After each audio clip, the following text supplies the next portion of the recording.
இந்த வீடியோவில் சில இயக்கங்களை பற்றி பார்க்கலாம். தியோபந்த் இயக்கம் 1866, அலிகார் இயக்கம் 1875, அகமதியா இயக்கம் 1889, நட்வத் அல் உலாமா இயக்கம் 1894. தியோபந்த் இயக்கத்தை வந்து யார் ஆரம்பிச்சிருப்பாங்கன்னு பார்த்தீங்கன்னா முகமது காசிம் நானோதவி, ரஷீத் அகமத் கங்கோதரி தான் தியோபத்தில் வந்து ஆரம்பிச்சிருப்பாங்க. இந்த தியோபந்தில் வந்து பார்த்திங்கன்னா ஒரு இறையியல் கல்லூரி வந்து நிறுவப்பட்டிருக்கும். எப்போன்னு பார்த்தீங்கன்னா 1867.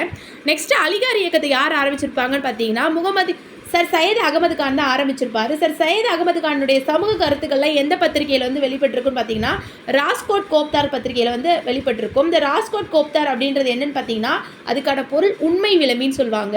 இந்த பத்திரிகையில் வந்து பார்த்திங்கன்னா பார்சி சீர்திருத்தம் பற்றிய கருத்துக்கள் எல்லாமே வெளிப்பட்டிருக்கும்.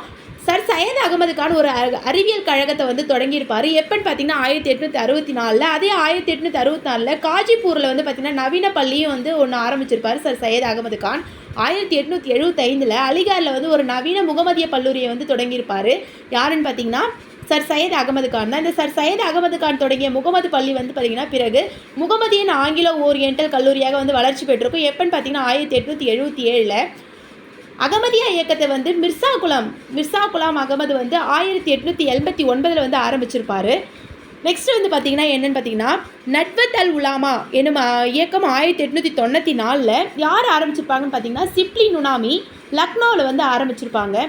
இந்த தகவலாம் உங்களுக்கு யூஸ்ஃபுல்லாக இருக்கும்னு நினைக்கிறேன். நெக்ஸ்ட் வீடியோவில் பார்க்கலாம். தேங்க்யூ.